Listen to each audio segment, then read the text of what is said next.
Deməli, bugünkü dərsimiz inklüziv təhsil mövzusunun izahı olacaq. İzaha keçməmişdən əvvəl onu qeyd edim ki, hörmətli müəllimlər, aprel qrupum var. Qoşulmaq istəyən müəllimlər videonun altında nömrəmi qeyd edəcəm. Həmin nömrə ilə əlaqə saxlaya bilərsiniz. Bu günlərim isə inklüziv təhsil dərsinin izahını verəcəm.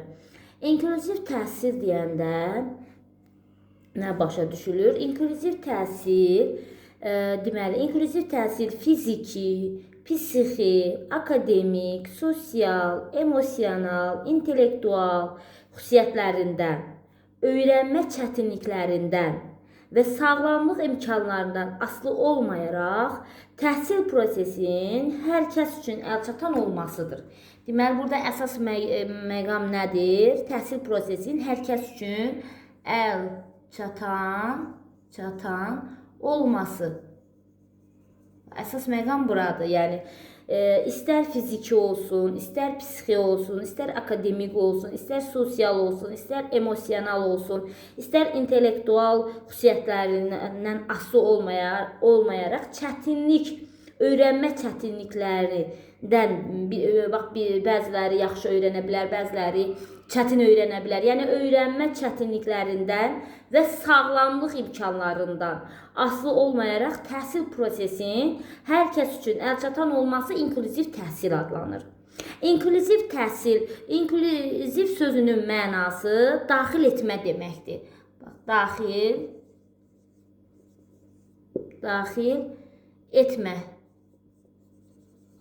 Daxil etmə mənasını verir. İnklüziv təhsil necə prosesdir? İnklüziv təhsil bütün vətəndaşların, ilk növbədə sağlamlıq imkanları məhdud olan insanların cəmiyyətə adaptasiyasını, digər insanlar kimi onların da cəmiyyətin bərabər hüquqlu bir fərdinə çevrilməsini təmin edən bir prosesdir. Necə prosesdir? Deməli, bütün vətəndaşları, ilk növbədə də hansı vətəndaşları nəzərdə tutulur?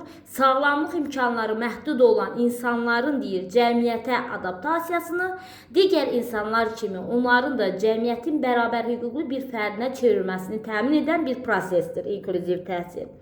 İnklüziv təhsil əsasən bütün şagirdlərin belə deyim, qarşılaşa biləcəkləri hər hansı bir çətinlikdən asılı olmayaraq bütün şagirdlərin keyfiyyətli təhsil almaq hüququna malik olmasını göstərir.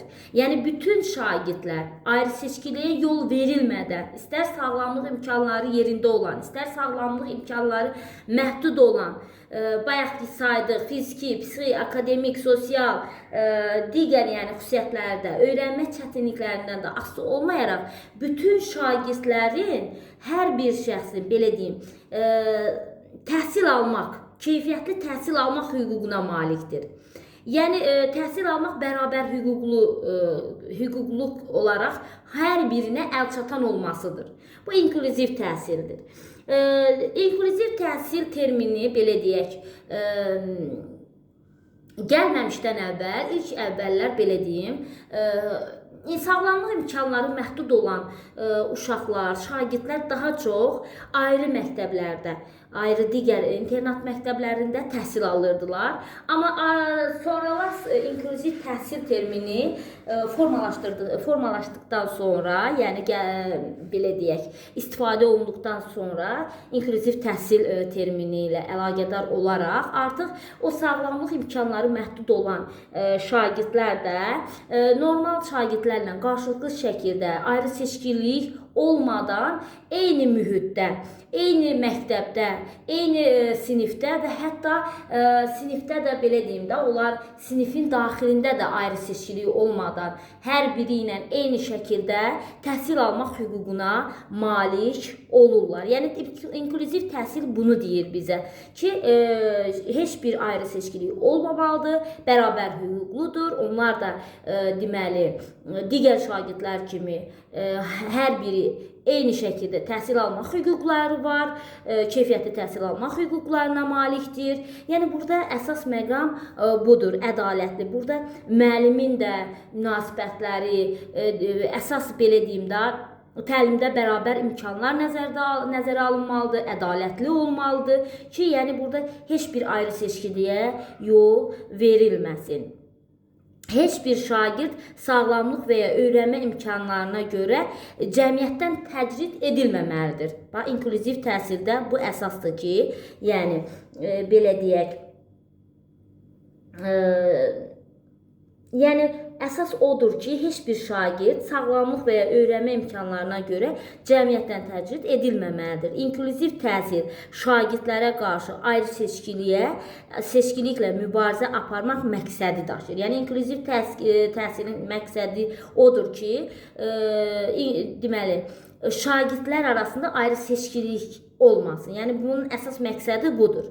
İnklüziv təhsildə yalnız belə deyək, sağlamlıq imkanları məhdud olan şagirdlər üçün faydalı olması anlayışı da doğru deyil. İnklüziv təhsil tədris olunan məktəblərdə belə deyək, istər həm sağlamlıq imkanları məhdud olan şagirdlər üçün faydası var, istərsə də digər şagirdləri, yəni normal vəziyyətdə olan belə deyək də, digər şagirdlər üçün də faydası var. Yəni hər iki tərəf üçün inklüziv təhsilin faydaları var.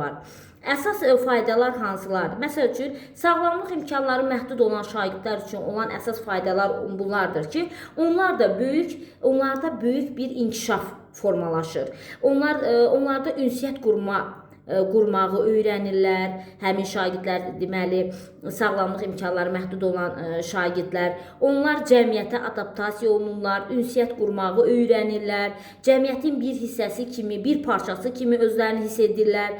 Cəmiyyətə lazım olan bir insan kimi hiss edirlər. Yəni özlərini dəyərli hiss edirlər. Təcrid olunmuş kimi hiss etmirlər. Deməli, hal-hazırda saydıqlarımız sağlamlıq imkanları məhdud olan şagirdlər üçün olan faydalardır. Yəni inklüziv təhsilin tətbiq olmuş, belə deyim, tətbiq olunması ilə əlaqədar olaraq həm sağlamlıq imkanları məhdud olan, həm də digər şagirdlər üçün faydaları var.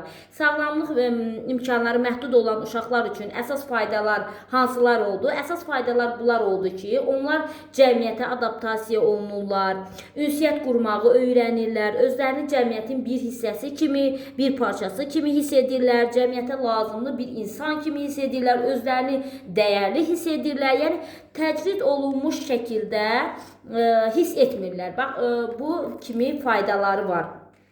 Deməli, sağlamlıq imkanları məhdud olan uşaqlara. Bəs sağlam normal uşaqlar üçün, yəni digər yerdə qalan uşaqlar üçün inklüziv təhsilin hansı faydaları var? Bunlarda isə belə deyim də, müsbət münasibət qurmaq müşahidə olunur. Sonra xüsusi qayğıya ehtiyacı olan yoldaşlarına mehriban münasibət sərgiləmək, bərabər hüquqlu tərəf kimi yaxınlaşmaq kimi xüsusiyyətlər bunlarda formalaşır. Belə deyim də, və bunların da təsiri nəticəsində cəmiyyətdə insanlara münasibətlərin daha yaxşılaşmasına təsiri var. Deməli, sağlamlıq imkanları yerində olan şagirdlər üçün də inklüziv təhsilin müəyyən deməli nələri var? Faydaları var. Bu faydalarla yanaşı, deməli hansı faydalar oldu? Biz də qeyd edək. Deməli, həm yaşıdlarına müsbət münasibət müşahidə olunur. Sonra xüsusi qayğıya ehtiyac olan yoldaşlarına mehriban münasibət sərgiləyirlər. Bunun da nəticəsində, yəni bərabər hüquqlu tərəf kimi yaxınlaşırlar onlara və bunun da nəticəsində cəmiyyətdə insanlar arası münasibətlərin daha da yaxşılaşmasına gətirib çıxarır. Bundan başqa, yəni bu şagirdlərin, yəni sağlamlıq imkanları yerində olan şagirdlərin ən böyük faydası budur ki, inklüziv təhsildə ən böyük fayda budur ki, bu şagirdlər Edgar Deynin mənimsəmə cədvəlində ən yüksək öyrənmə faizi başqalarını öyrətməkdir. Edgar Deynin ən böyük, belə deyək, mənimsəmə cədvəlində ən yüksək öyrənmə faizi başqalarına öyrətməkdir. Deməli, bu sağlamlıq imkanları yerində olan uşaqlar, bu uşaqlar deməli, həmin uşaqlara, yəni digər uşaqlara müəyyən qədər köməklik etdikdə, onların dərslərində, öyrənmələrinə kömək etməklə özləri daha yaxşı öyrənirlər. Yəni, başqasına bunu necə deyək, başqasına öyrət, özün ondan da yaxşı öyrən. Bax, buna gəlib çıxır. Yəni, digər insanlara, digər məsəl üçün həm yaşıdlarına kömək etməklə, dərslərində, yəni dərslərdən söhbət gedir, dərslərində kömək etməklə, tapşırıqların yerinə yetirməsində kömək etməklə həmin uşaqlar özləri daha yaxşı öyrənirlər, daha yaxşı mənimsəyirlər. Bax, bu cürdə müsbət faydaları var. Bax, inklüziv təhsilin. Yəni, belə ümumiləşdirsək, belə nəticə çıxarsaq, belə demək olar ki, inklüziv təhsil yalnız sağlamlıq imkanları məhdud olan uşaqlar üçün deyil, bütün uşaqlar üçün faydalıdır. Yəni, inklüziv təhsil bütün uşaqlar üçün faydalı olur. İnklüziv təhsil mühitinin məqsədi bütün şagirdlərə ədalətli davranmasını və bərabər imkanların əldə olunmasını təmin etməkdir. Deməli, inklüziv təhsilin məqsədi nə oldu? Məqsədi odur ki, bütün şagirdlərə ədalətli davranmasını, deməli, bütün şagirdlərə,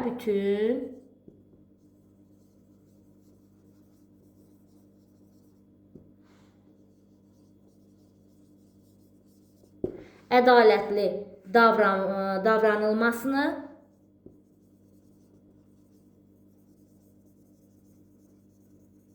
deməli, ədalətli davranılmasını təmin edir. Bir də nəyi? Bərabər imkanların əldə olunmasını təmin edir. Bir də bərabər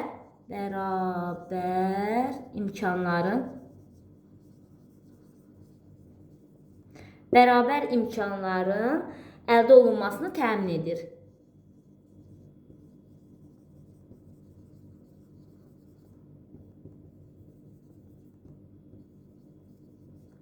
Bu olur inklüziv təhsilin əsas məqsədi. Deməli, inklüziv təhsil mühitinin əsas məqsədi nə oldu? Bütün şagirdlərə ədalətli davranmasını, bir də bərabər imkanların əldə olunmasını təmin etməkdən ibarətdir.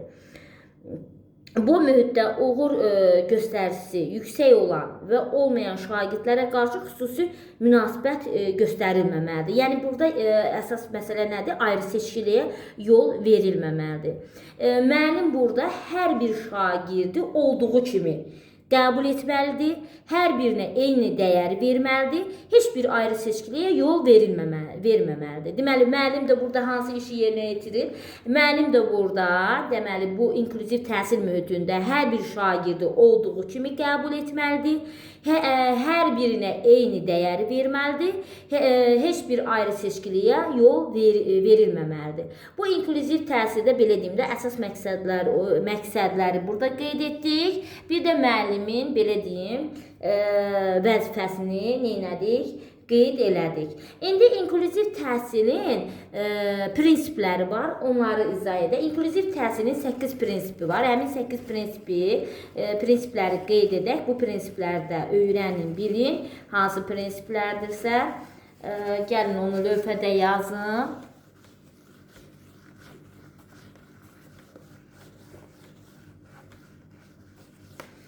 İnklüziv təhsilin, deməli, prinsipləri.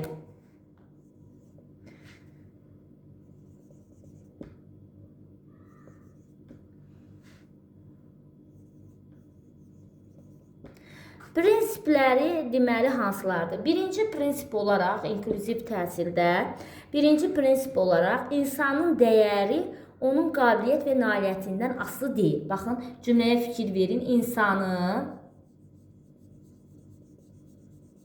İnsanın deyir dəyəri onun qabiliyyət və nailiyyətindən asılı deyil. Onun qabiliyyət və nailiyyətlərindən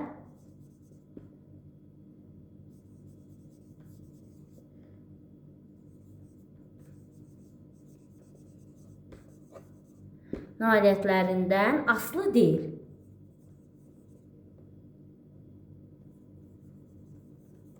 Yəni qabiliyyətli və nailiyyətləri yüksək olan insanlar da ola bilər. Qabiliyyəti, nailiyyətləri biraz zəif olan insanlar da ola bilər.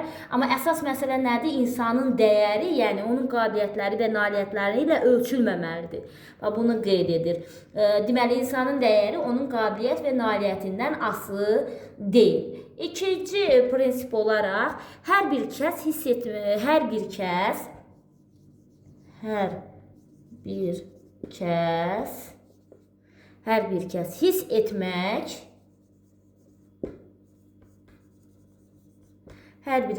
etmək və düşünmək qabiliyyətinə malikdir. Və düşünmək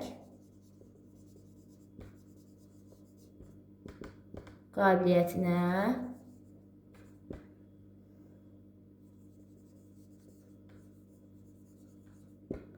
malikdir.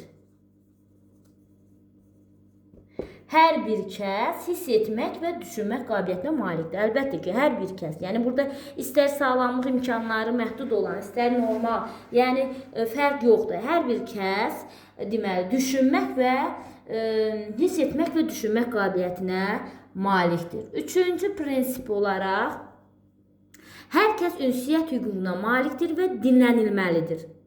Yəni burada yenə deyirəm, ayrı seçkiliyə yol vermək olmaz. Hər kəs deməli ünsiyyət hüququna malikdir və o dinlənilməlidir. Hər kəs ünsiyyət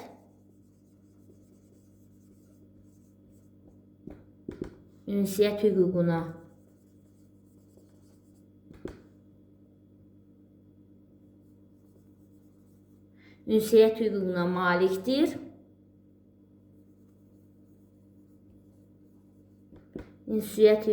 malikdir. Və o nə edilməlidir? Dinlənilməlidir.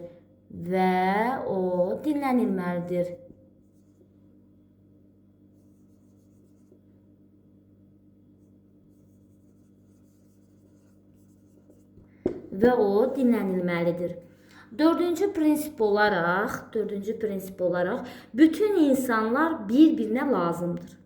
Baxın, görürsünüz, bu qarşılıqlı bir fəaliyyətdir. Bütün insanlar bir-birinə lazımdır. Yəni hər insanın bir insana müəyyən lazımı vaxtı var da, belə deyək. Bütün insanlar deyir bir-birinə lazımdır. Bütün insanlar bir-birinə lazımdır. Bax, qəşəng cümlədir bu. Bir-birinə lazımdır. Bu doğrudur, bəli. Hər bir insanın müəyyən köməyi olar bir insana. Lazımdır. Bütün insanlar bir-birinə lazımdır. Beşinci prinsip olaraq, həqiqi təhsil yalnız real münasibətlərin kontekstində mövcud ola bilər. Deməli, həqiqi təhsil yalnız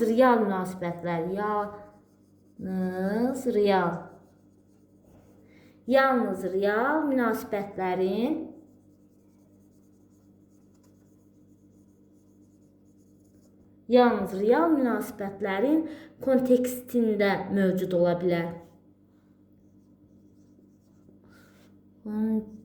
kontekstində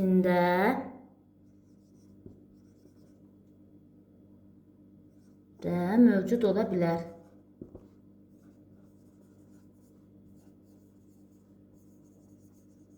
Bax, bu da doğru fikirdir. Qeyd olunan fikrə baxın. Həqiqi təsir deyir, yalnız real münasibətlərin kontekstində mövcud ola bilər. Yəni real olaraq, belə deyim də, praktik olaraq qarşılaşdıqda, o münasibətlər olduqda, o cür real münasibətlər əsasında mövcud ola bilər. Həqiqi təsir yalnız real münasibətlərin kontekstində mövcud ola bilər. Altıncı prinsip olaraq da bütün insanlar öz həmyaşıdlarının dəstək və dostluğu lazımdır. Yəni bu da doğru bir nüansdır ki, bütün insanlara öz həmyaşıdlarının həm dəstəyinə, həm də dostluğuna ehtiyacı var da, belə deyək. 6-cı prinsip olaraq bütün insanlara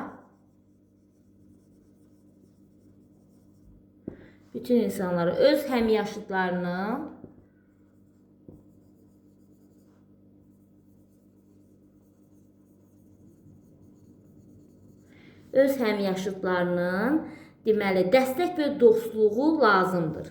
Öz həmyaşıdlarının dəstək və dostluğu lazımdır.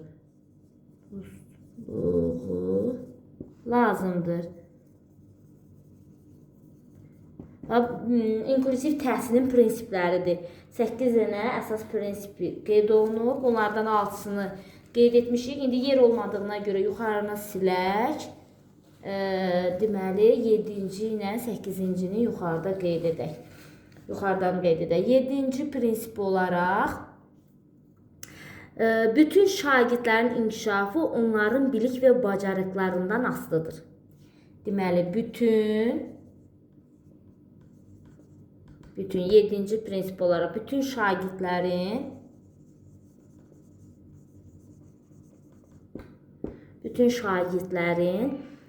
inkişafı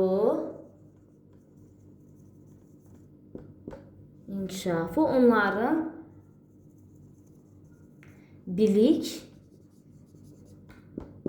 bilik və bacarıqlarından asılıdır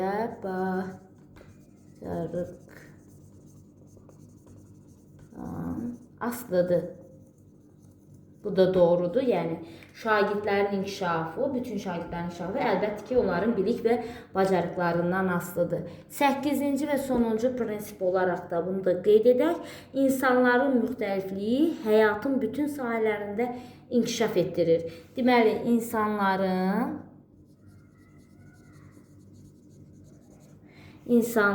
müxtəlifliyi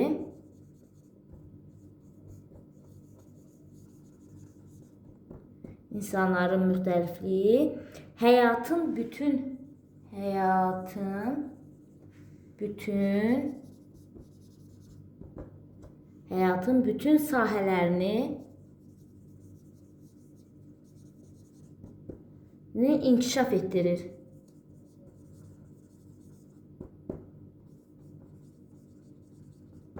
Bəli, insanların müxtəlifliyi həyatın bütün sahələrini inkişaf etdirir. Bu da doğru fikirdir. Bu, inklusiv təhsilin əsas prinsipləridir. 8 dənə əsas prinsip qeyd olunub. Biz onların hər birini neynədik? Yazdıq və sizlərə onların hər birini göstərdik. İndi keçək, deməli, inklusiv təhsil nə üçün bu qədər vacibdir? Gəlin onları da izah edək. Niyə inklusiv təhsil bu qədər vacibdir? İnklusiv təhsil ona görə vacibdir ki, deməli, inklusiv təhsil niyə bu qədər vacibdir? Çünki bu təhsil şagirdlərdə özünə inamı artırır. Deməli, vacibliyin əsas qısa olaraq vacibdir.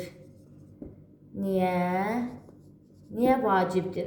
Demək, artısını yazmadım. İnklusiv təhsil niyə bu qədər vacibdir? Ona görə vacibdir. Birinci olaraq onu qeyd edim ki, şagirdlərin özünə inamını yüksəldir. Yəni, bu cür təhsildə şagirdlərdə özünə inam hissi artır. Deməli,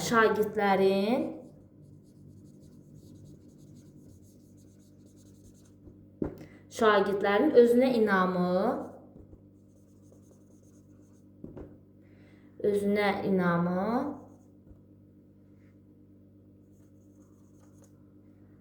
yüksəlir, artır. Deməli, inklusiv təhsil niyə bu qədər vacibdir? Çünki inklusiv təhsil mühitində şagirdlərdə özünə inam hissi artır, yüksək olur. Özünə inamı yüksək olur şagirdlərdə.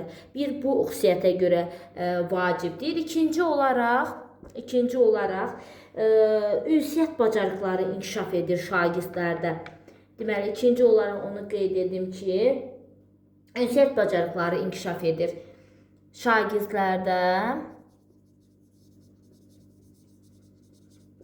Yəni burada şagirdlər deyəndə ümumi nəzərdə tutulur. Sağlamlıq imkanları yerində olan, məhdud olan, fiziki, psixi, yəni biz inklüziv təhsildə hansı uşaqları, bütün şagirdlər burada nəzərdə tutulur. Yalnız məhdud imkanları, sağlamlıq imkanları məhdud olan şagirdlər üçün qeyd olunmur. Yəni bütün şagirdlər üçün qeyd olunur ki, şagirdlərdə ünsiyyət bacarığı inkişaf edir. Şagirdlərdə ünsiyyət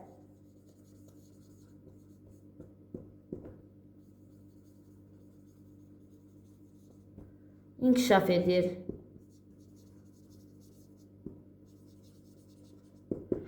Şagirdlərdə ünsiyyət bacarığı inkişaf edir. Üçüncü olaraq da onu qeyd edim ki, inklüziv təhsil niyə vacibdir? Ona görə vacibdir ki, təhsilin keyfiyyəti yüksəlir. Təhsilin keyfiyyəti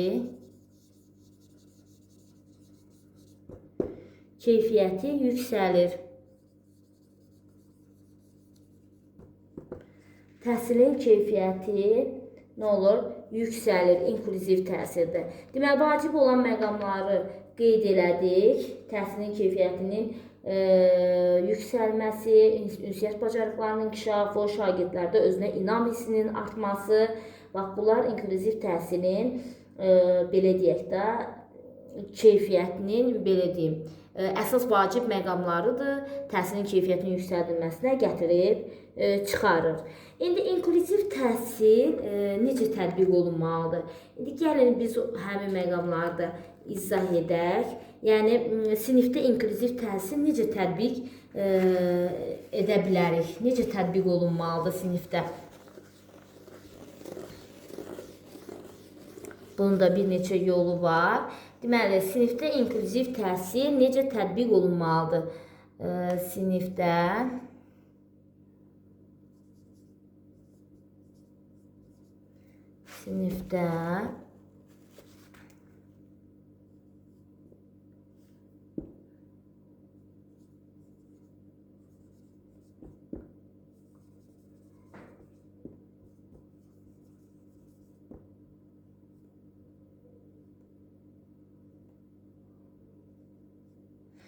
sinifdə inklüziv təhsil necə tətbiq olunmalıdır? Təhsil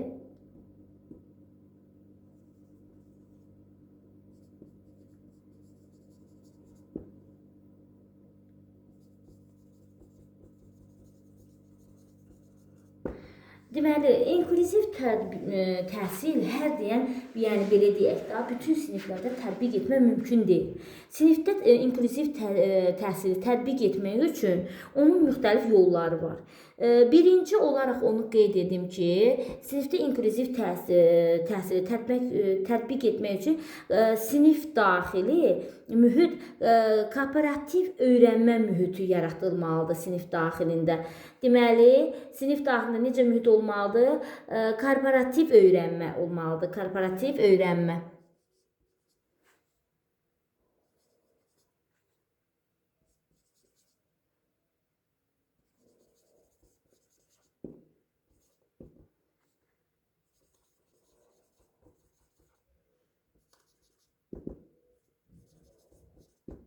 Deməli, sinifdə inklüziv təhsil necə tətbiq olunmalıdır? Sinifdə necə mühit olunmalıdır? Korporativ öyrənmə mühiti yaratmaq lazımdır ki, həmin sinifdə inklüziv təhsil tətbiq edə bilsin. Yaxşı, korporativ öyrənmə mühiti deyəndə nəyi başa düşürük? Korporativ öyrənmə mühiti deyəndə, yəni sinifdə inklüziv təhsili həyata keçirməyin ən yaxşı yolu tapşırıqların və fəaliyyətlərin birgə yerinə yetirməsi üçün şərait yaratmaqdır. Yəni, korporativ öyrənmə mühiti deyəndə nəyi başa düşürsünüz? Burada deməli əməkdaşlığı tələb edən bir mühit təşkil olunmalıdır. Deməli, birgə fəaliyyət yerinə yetirilməlidir. Birgə fəaliyyət, deməli, istər tapşırıqların yerinə yetirilməsində, tapşırıqların və fəaliyyətlərin yerinə yetirməsində birgə iş olmalıdır. Əməkdaşlığı tələb edir bu mühit. Belə deyək də. reallıqda necə olmasına asılı olmayaraq qrupda çalışmaq hər bir şagirdə öyrənmə prosesində iştirak etmə imkanı verməlidir. Yəni əməkdaşlıq olması, birgə fəaliyyətin olması, bunları həyata keçirmək üçün, bu cür mühit qurmaq üçün onda sinifdə necə iş aparılmalıdır? Qruplarla öyrənmək. Qrup şəklində tapşırıqların həlli, birgə fəaliyyət bu şəkildə yerinə yetirə bilər. Cütlərlə, qruplarla deməli iş aparılmalıdır. Amma indi qruplarla iş aparan zaman, qruplarla öyrənərkən şagirdlərin hamısının o qrupda iştirak etməsini təmin etmək lazımdır. Yəni hamının iştirak etmə imkanı verilməlidir qrupda.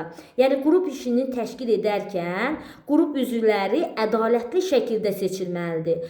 Ədalətli bölgü aparılmalıdır. Şagirdlərə prosesin bir iştirakçısı olmaq şansı verilməlidir. Yəni burada da ayrı seçkilik ola bilməz. Və yaxud da qrupları ayıran zaman, yəni korporativ öyrənmə deyəndə birgə qrup şəklində öyrənməni, əməkdaşlığın olduğu bir mühitdə öyrənməni anlayın. Bu şəkildə yadınızda saxlayın. İndi bu qrupların, cütlərlə işin, qruplarla işin təşkili zamanda da bayaq da qeyd etdik. Necə təşkil olmalıdır? Necə qrup üzvləri təşkil olunmalıdır? Qrup üzvləri ədalətli şəkildə seçilməlidir. Ədalətli bölgü aparılmalıdır. Şagirdlərə prosesin bir iştirakçısı olmaq şansı verilməlidir. Onların çox vacib bu cür onlarda belə deyim də bölgünün olması, bu cür onların iştirakı, bu cür onların əməkdaşlığı onlarda çox vacib sosial bacarıqların inkişaf etməsini gətirib çıxarır. Demək, korporativ öyrənmə necə mühit oldu? Qrup şəklində birgə əməkdaşlığı tələb edən şəraitdə yaradılan bir öyrənmə oldu. İndi burada da məsəl üçün bax belə bir deyim, tutalım ki, sinifdə məhdud imkanları, sağlamlıq imkanları məhdud olan şagirdlərdən var. Tutalım ki, belə deyək biz. İndi o normal şagird, məsəl üçün qruplara ayıran zaman, qrupların o bölüşdürülməsi zamanı, şagirdlərin hansı qrupa düşməsi zamanı, bəzən də ola bilər ki, digər şagird o sağlamlıq imkanları məhdud olan şagirdin öz qrupa düşməsini istəməz. Bax, bu hallar da ola bilər.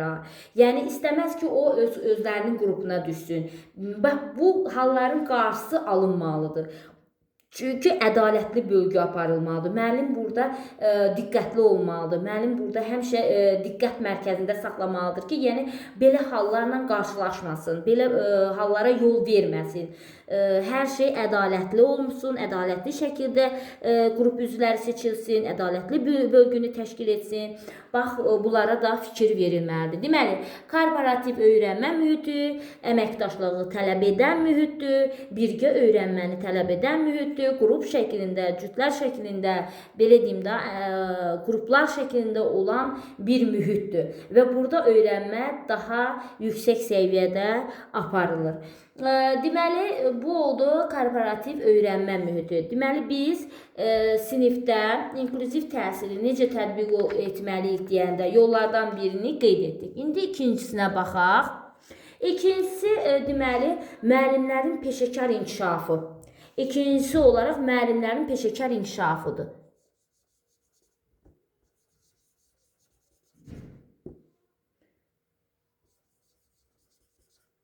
Müəllimlərin peşəkar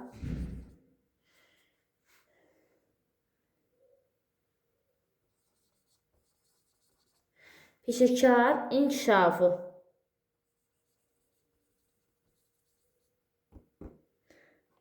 İkinci, müəllimlərin peşəkar inkişafıdır. Deməli, bu nədir? Müəllimlərin peşəkar inkişafı deyəndə, yəni inklüziv təlim mühitini yaratmaq üçün müəllimlərdən peşəkarlıq və pedaqoji səriştə tələb olunur. Yəni, inklüziv təlim şəraiti yaratmaq ilk öncə müəllimlərdən nə tələb olunur? Peşəkarlıq, bir də pedaqoji səriştə tələb edir. Bunun üçün də müəllimlər bu mövzulara aid mütəmadi olaraq ixtisas artırma təlimlərində, kurslarda iştirak etməlidir. Yəni belə deyək də inklüziv təhsil mühiti yaratmaq üçün birdən-birə müəllim məsəl üçün o cür şagirdlərlə necə işləməli olduğunu bilməsə, necə münasibət qurmalı, hər hansı bir çətinliklə qarşılaşdığı zaman hansı addımı atmalı kimi biliklərə, bacarıqlara sahib deyilsə, bu müəllim necə o şəraiti qura bilər? İlk öncə inklüziv təhsil mühiti yaratmaqdan ötürü ilk öncə nə edilməlidir? Əlbəttə ki, ilk öncə müəllimlər deməli bilik və bacarıqlarla təmin olunmalıdır. Bunu harda təmin etmək olar? İxtisas artırma təlimlərinə göndərilməlidir. İxtisas artırma kurslarda iştirak etməlidir. Əlavə təlimlərdə, kurslarda iştirak etməlidir ki, belə kurslar vasitəsilə belə deyim də təlimlərin hesabına müəllimlər şagirdlərin üzləşdiyi o çətinlikləri müəyyənləşdirmək və onları dəf etməkdə müəllimlərə kömək olsun.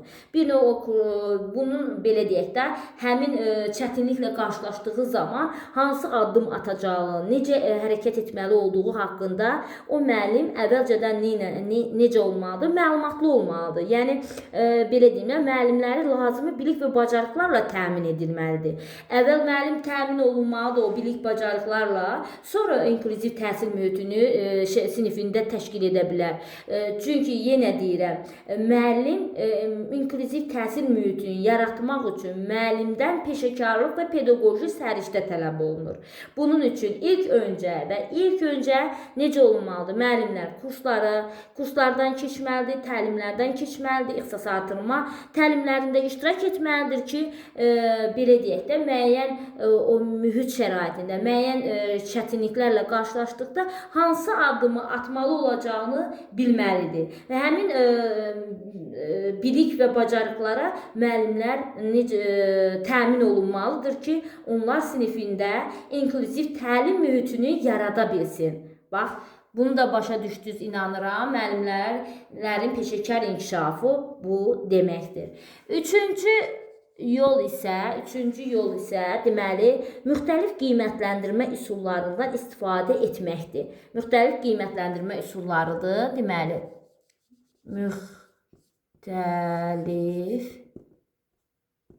müxtəlif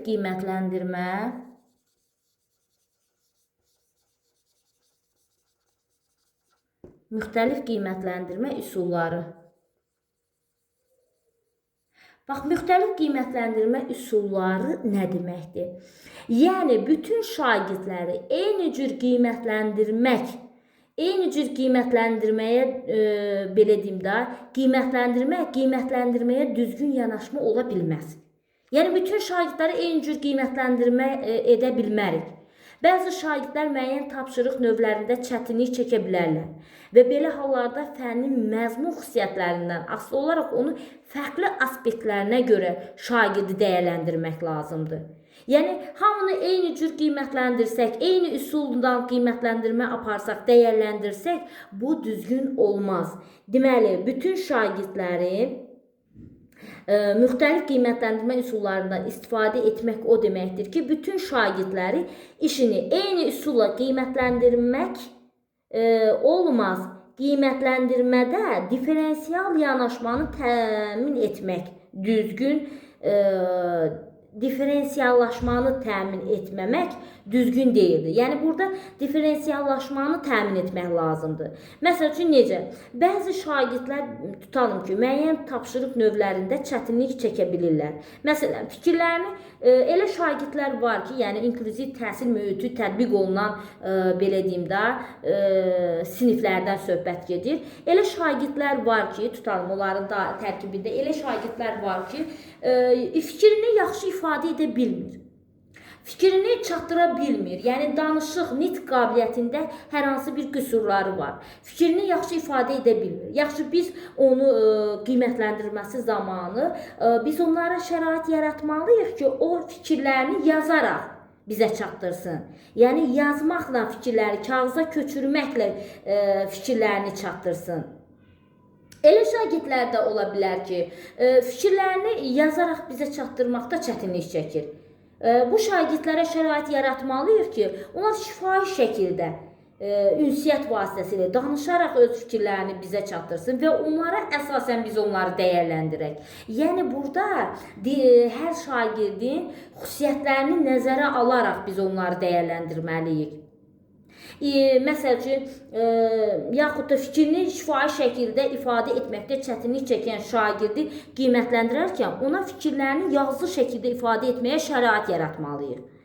Şərait yarada bilərik. Bax, bu şəkildə onlarda bu cür fərqli üsullardan istifadə etməklə qiymətləndirməliyik, dəyərləndirməliyik. Yəni, hamını eyni cür biz qiymətləndirsək, bu düz doğru çıxmaz.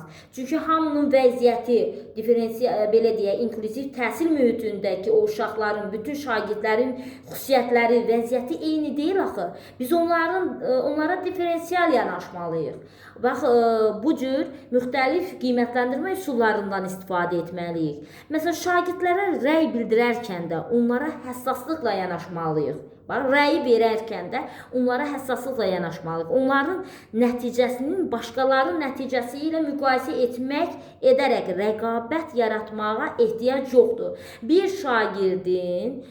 şagirdlərini bir-biri ilə müqayisə etməklə kiminsə daha üstün olduğunu vurğulamaq olmaz. Bax, sinif daxilində bunu bütün müəllimlər yadınızda saxlayın.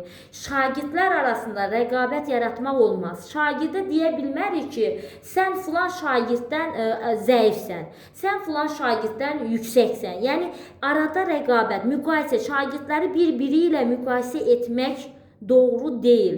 Müqayisə etməklə kiminsə daha üstün olduğunu vurğulamaq olmaz. İnklüziv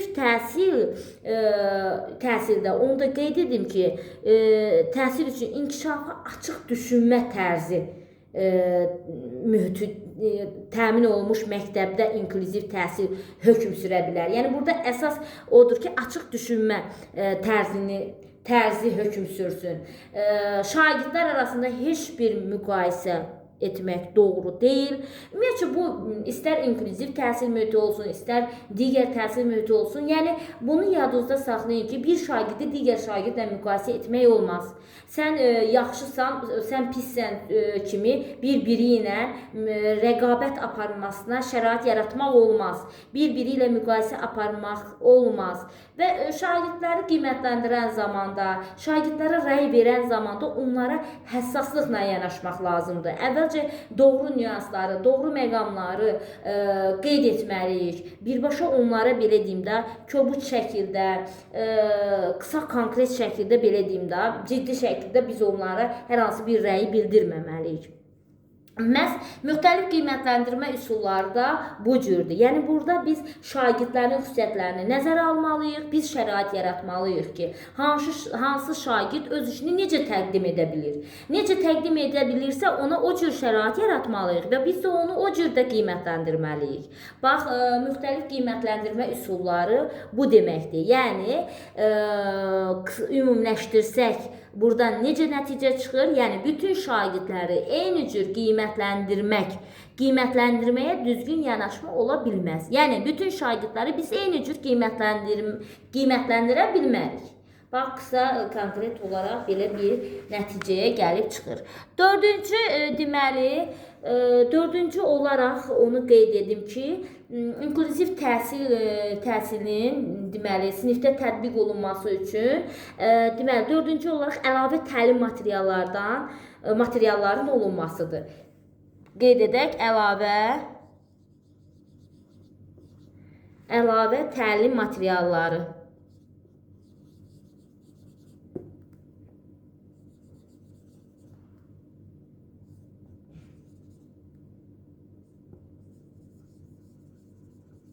Əlavə təlim materialları nə demək? Yəni, inklüziv təhsil mühiti tətbiq olunmuş sinifdə, yəni bu cür sinif şəraitində müəllim əlavə təlim materiallarından istifadə etməlidir.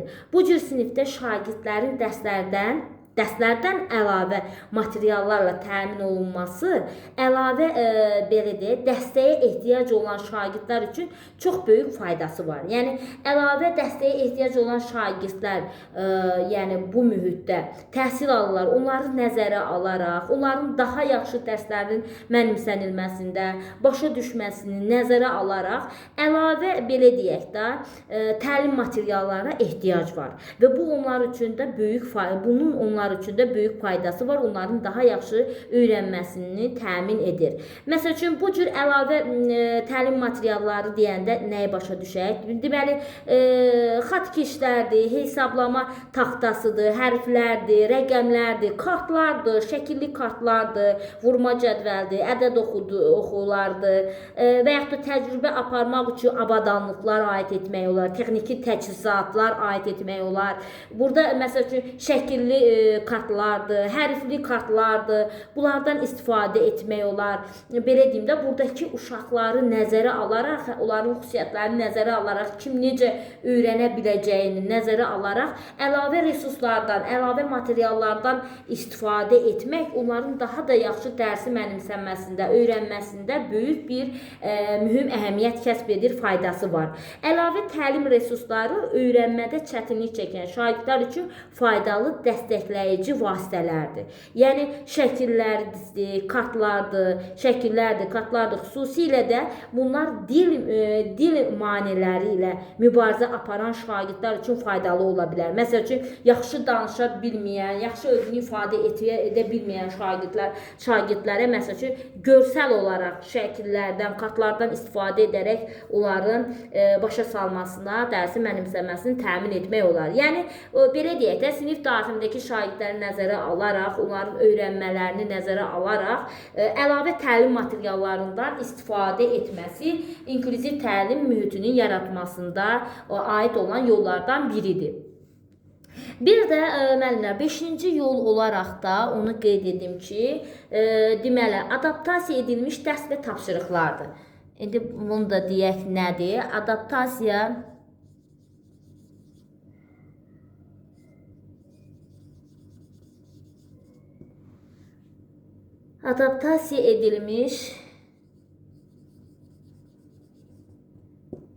edilmiş dərs və tapşırıqlar.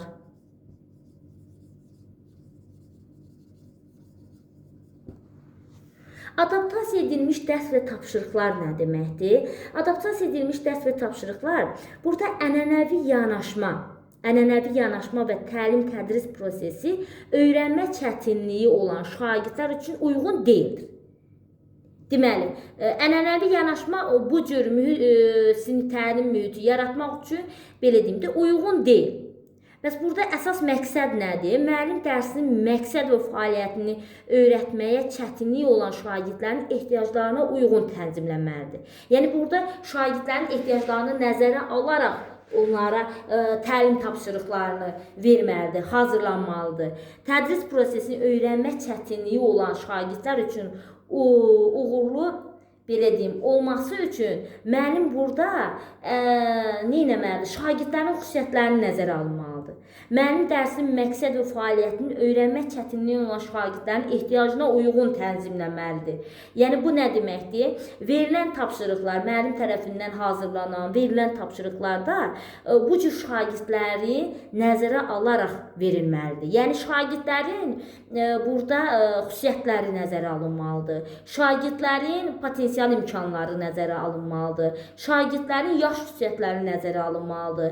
Ümumiyyətcə hər bir şagirdin xüsusiyyəti nəzərə alaraq ona yanaşılmalıdır. Yaxşı, bu cür yanaşmanı təmin etmək, bu cür yanaşmanı göstərmək hansı təlimdədir?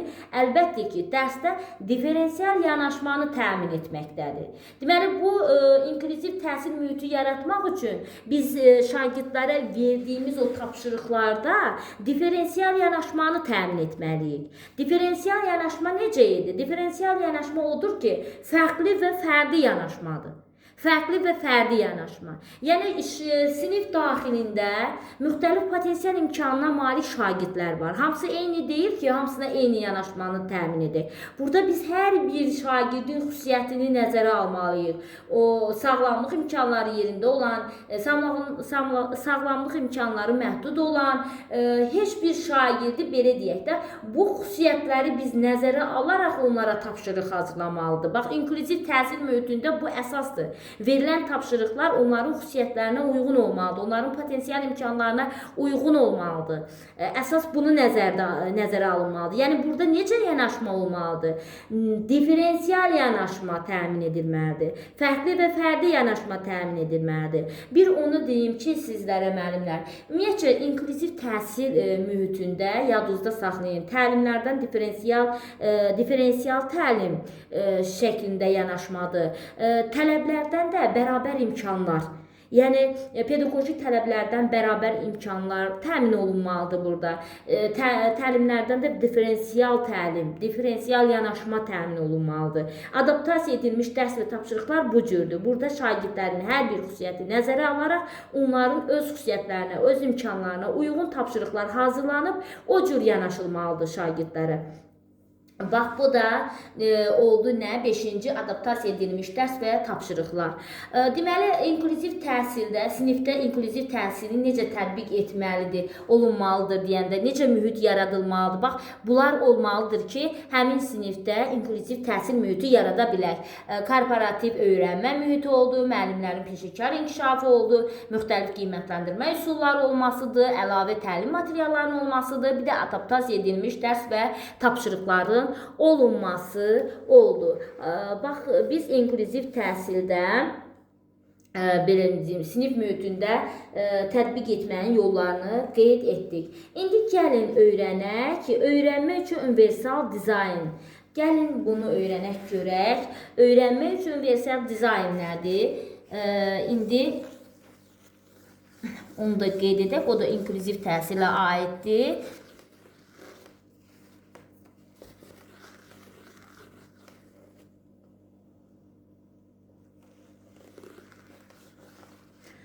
Qeyd edək nəyi? Öyrənmə üçün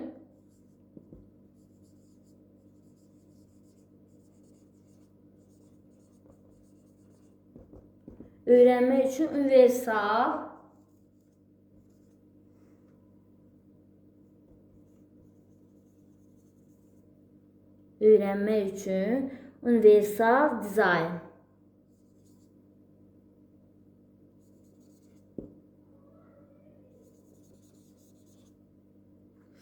Öyrənmə üçün universal dizayndan istifadə etmək.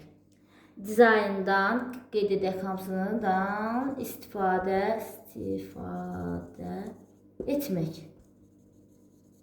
Öyrənmə üçün universal dizayndan istifadə etmək. Bax, gəlin öyrənək görək bu necə bir öyrənmədir. Universal öyrənmə dizaynı, yəni universal öyrənmə dizaynının təlimatına əsasən, yəni bax, öyrənmə üçün universal dizaynın təlimatına əsasən burada nədir?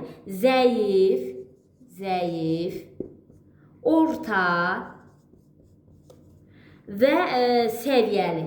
Orta və səviyyəli, yəni yüksək səviyyəli, belə yüksək deyək də, səviyyəli. Zəif, orta və səviyyəli şagird yoxdur.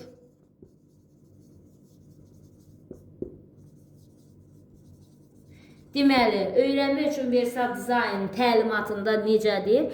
Təlimatında belədir ki, zəif, orta və səviyyəli şagird yoxdur. Hamı öyrənə bilir. Bax, hamı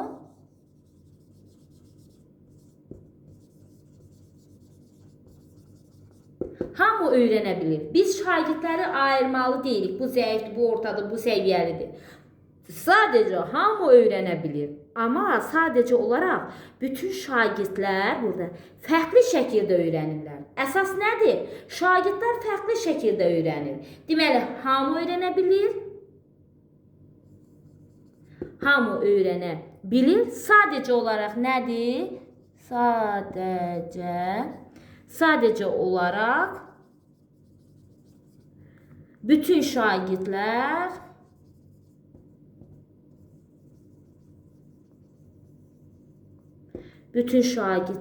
fərqli şəkildə öyrənir.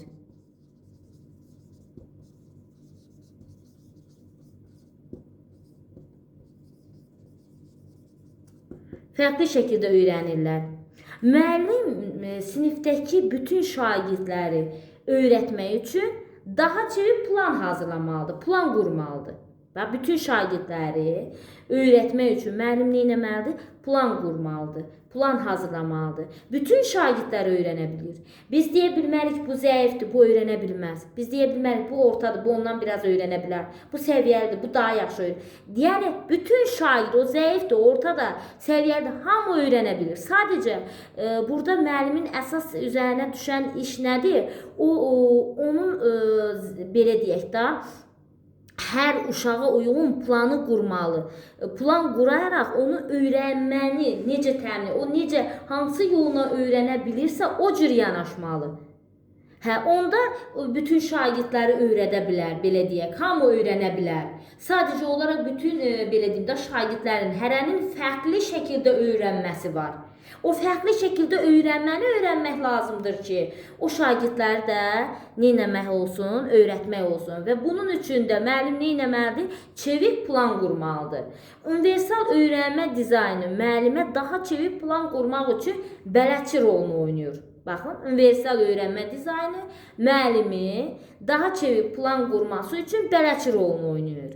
Universal öyrənmə dizaynının, bax, öyrənmə üçün universal dizaynın, belə deyək, öyrənmə üçün universal dizaynın 3 prinsip əsasında formalaşır. Bax, onun 3 prinsipini qeyd edək. 3 prinsip əsasında formalaşır.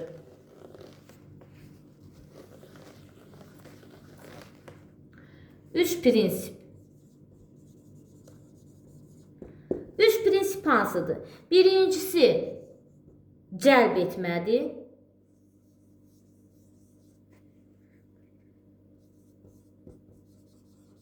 Birincisi cəlb etmədir. Cəlb etmə nə üçün öyrənirik sualına cavab verir. Bax, qeyd edək, nə üçün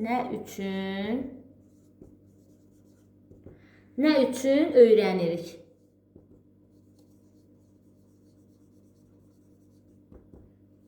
Cəlb etmə nə üçün öyrənirik sualına cavab verir.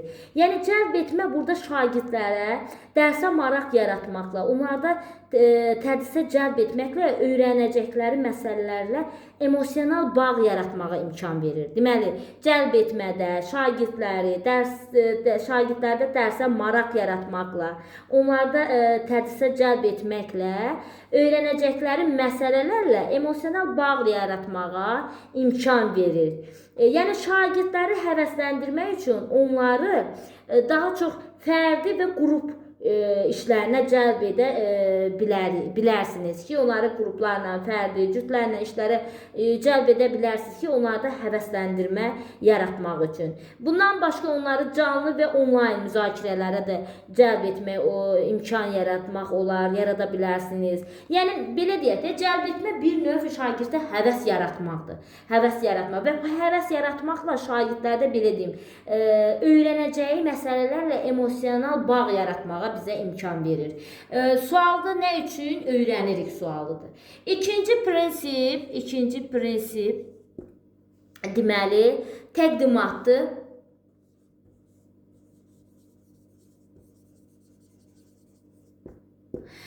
Təqdimat nə öyrənirik sualına cavab verir, nə öyrənirik.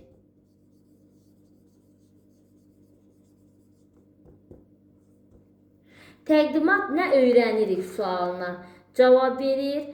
Təqdimatda burada şagirdlər müəyyən təqdimatların hazırlanması, şagirdləri rubrik, təlimat və nümunələrlə təmin etməklə onları sinifdə öyrənməsində mühüm rol oynamasını təmin edə bilərsiniz.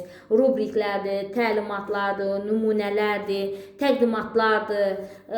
Yəni, belə deyək də, nə öyrəndiklərini müəyyənləşdirməsidir. Bunun müxtəlif yolları var, qeyd etdik. Rubrik, təlimat və nümunələrlə təmin etmək olar şagirdləri. Bu da sinifdə öyrənməsində, şagirdlərin öyrənməsində mühüm rol oynayır. belə deyək də, məlumatları müxtəlif formalarda, məsələn, qrafik, animasiyalarla, sonra mətnlər formasında, audio vasitələrlə təqdim edilməsində, məzmundakı əsas xüsusiyyətlərin qeyd edilməsində, əvvəlki biliklərin aktivləşdirilməsində, şagirdlərdə mövzularla bağlı dərin və tam konseptual anlayışı formalaşmasına kömək edir. Yəni, nə öyrəndiklərini müxtəlif təqdimatlar formaya salmaqla daha da onları, belə deyim, mövzu ilə bağlı dərin və tam konseptual, belə deyək, anlayışı formalaşmasına kömək edir, dərin öyrənməsinə kömək edir. Üçüncü prinsip fəaliyyətdir. Əslində bu sözlər cəlb etmək, təqdimat, fəaliyyət, belə deyək də, sözlərin özləri ilə də müəyyən edə bilərsiniz ki, nə demək istəyir? Fəaliyyətdir. Fəaliyyət, deməli, fəaliyyət necə öyrənirik sualına cavab verir. Necə?